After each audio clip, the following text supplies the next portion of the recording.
Moms, kembali lagi dengan saya Dania Najmi, dan di episode kali ini kita akan membahas mengenai suka duka bersama anak di rumah. Seperti yang kita semua tahu, kondisi pandemi membuat cukup banyak orang tua harus bekerja di rumah dan semua anak juga harus sekolah dari rumah. Hal itu pasti membuat orang tua dan anak mendadak jadi punya banyak waktu yang dihabiskan bersama-sama di rumah. Pastinya sih ada sukanya ya, karena lebih banyak menghabiskan waktu bersama yang terkasih, tapi pasti juga ada dukanya yang dirasakan oleh para orang tua dan anak. Nah, di episode kali ini kita akan ngobrol dengan seorang expert tentang bagaimana sih kondisi kesehatan mental orang tua dan anak di masa new normal ini, dan juga apa sih hal-hal yang bisa kita lakukan untuk itu. Nah, di episode kali ini aku kembali ditemani oleh Mbak Putu Andani, MPSI psikolog yang merupakan psikolog dari 3 generasi. Halo Mbak, Hai, apa kabar? Kita kembali bertemu lagi. Aku baik. Barengan. Oke, aku kayaknya mau langsung aja nih lanjut ke pertanyaan yang pertama, karena menurut aku ini adalah salah satu topik yang paling penting, karena kita selama ini selalu memikirkan, aduh si kecil gimana ya, keluarga kita gimana ya, tapi kadang kita suka lupa juga nih untuk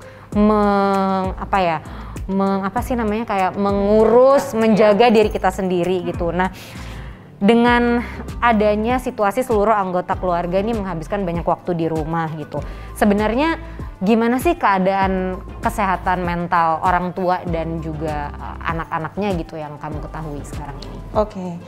Nah, ini juga pertanyaan yang hangat nih diperbincangkan di masa new normal gitu. Kenapa? Karena kita bisa lihat ini dari 2 sisi, dan menurutku lumayan ironis nih keadaannya gitu. Karena dulu sebelum masa new normal, aku aja deh contohnya gitu ya. Kalau di jalan macet 2 jam, itu rasanya sedih banget karena kehilangan quality time sama anak gitu ya, sama si kecil gitu, sama suamiku juga. Pasti mom and dad di rumah juga merasakan hal yang sama. Nah, tapi ketika new normal, kita pikir oke, bisa quality time nih sering-sering. Kok ternyata enggak ya gitu. Ironinya tuh di situ gitu. Jadi new normal semuanya di rumah gitu ya, baik si kecil maupun kita sebagai orang tua. Tapi kok quality time itu tidak banyak. Jadi perlu dibedakan, 24 jam sehari bersama-sama belum tentu loh kebersamaan kita itu berkualitas. Jangan-jangan kita bersama lebih ke arah cuma bagi-bagi kerjaan di rumah dan tugas-tugas di rumah gitu. Terus masing-masing akhirnya berkesibukan masing-masing. Si kecil sekolah, terus mamanya mungkin beres-beres rumah, ada juga pekerjaan harus dilakukan, dedinya juga bekerja gitu. Jadi memang ada 2 sisi seperti itu. Nah, disitulah memang akhirnya dengan beban pengasuhan yang ada, terus kemudian rutinitas yang baru, terus kemudian pembagian tugas di rumah, dan tentunya kita lebih jarang ya ketemu dengan orang lain, jarang berekreasi. Akhirnya kesehatan mental tidak cuma orang tua, tapi si kecil pun juga mungkin banget nih merasa stres dan bosan di masa new normal seperti saat ini. Nah, maka dari itu yang paling penting adalah kedekatan emosional antara orang tua dan si kecil, dan juga quality time dengan si kecil itu bisa menjadi faktor positif untuk membuat si kecil lebih tangguh, terutama di masa new normal ini. Oke.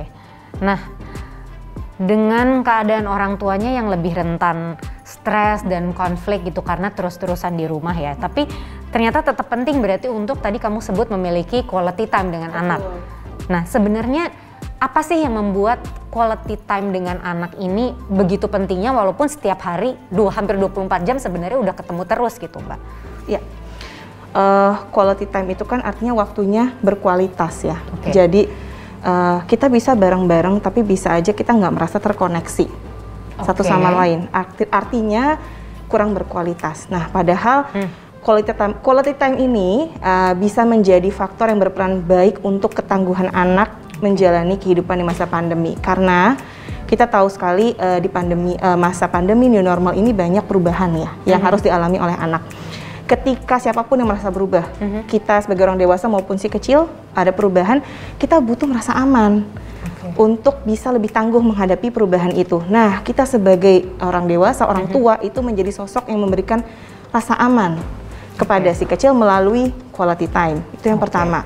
Yang kedua, anak butuh merasa terkoneksi. Itu tadi sudah ya, karena bagaimanapun meskipun mereka masih kecil, mereka anak-anak, tapi mereka sama seperti kita punya kebutuhan untuk merasa terkoneksi. Dan mungkin banget mereka stres kalau merasa terisolasi terus-menerus. Nah, makanya quality time ini menjadi sangat penting untuk tetap dilakukan di rumah. Yang ketiga, quality time bisa menjadi sarana stimulasi kecerdasan sosial emosi bagi anak. Balik lagi, kalau kita mau mengajarkan stimulasi tertentu ya, misalnya sosial emosional, kalau kita nggak benar-benar ada di sana 100% buat si kecil, kita jadi nggak bisa menyampaikan dengan penuh apa yang mau kita sampaikan sebenarnya kepada anak gitu ya. Dan quality time ini kembali lagi karena kita sering bahas cerdas dan sehat, bisa jadi kebiasaan untuk memupuk rutinitas makan asupan yang sehat bergizi, sehingga baik juga untuk mood dan emosi si kecil.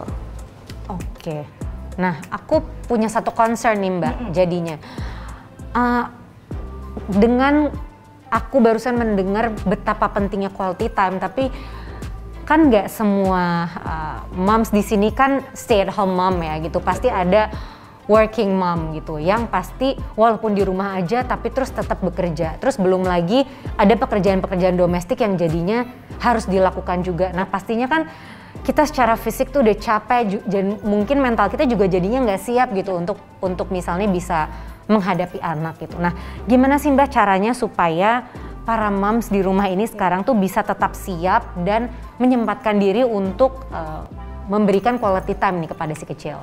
Oke, pertanyaannya bagus sekali dan ini adalah kunci dari pengasuhan yang positif sebenarnya. Karena ketika kita mau memberikan kepada orang lain, kita sendiri harus merasa penuh. Begitu juga dengan para mom and dad di rumah, ketika kita ingin memberikan waktu yang berkualitas kepada anak, kita sendiri perlu memberikan kasih sayang kepada diri kita sendiri dulu. Gitu, dengan cara berikan ruang, waktu untuk diri sendiri, me time sama diri sendiri. Jadi meskipun ada banyak sekali pekerjaan yang harus dilakukan di rumah, waktu untuk diri kita sendiri harus tetap ada. Itu tuh seperti kita merecharge handphone. Jadi kita juga punya batasan sebagai manusia, sebagai orang tua gitu. Jadi ketika kita sudah mau low bat, kita perlu melakukan waktu untuk diri sendiri untuk merecharge, sehingga ketika kita berinteraksi sama anak, bisa benar-benar positif dan berkualitas. Itu yang pertama. Jadi yang kedua juga perlu untuk prioritaskan. Kalau kita tahu nih, oke, perlu waktu buat diri sendiri, terus perlu kasih ke anak, terus ada pekerjaan kantor, anak juga sekolah, saatnya kita pilah mana yang jadi prioritas. Jangan-jangan bersih-bersih rumah mungkin bisa dikurangi sedikit karena kita semua di rumah mengerjakan hal dalam waktu yang berbarengan. Dan yang nomor 3, tidak lupa asupan gizi nutrisi lagi-lagi sangat penting karena kita tidak bisa memisahkan pikiran dan tubuh kita. Kalau misalnya kita tidak dapat asupan nutrisi yang seimbang, yang cukup, mood dan emosi juga tidak akan menjadi baik. Oke, nah aku lihat sebenarnya mungkin salah satu poin utamanya adalah don't be too hard on yourself gitu. Betul. Kali ya, karena ini memang bukan kondisi yang ideal untuk melakukan apapun ya sebenarnya gitu, tapi kita harus memaksimalkan apa yang kita punya gitu ya Mbak.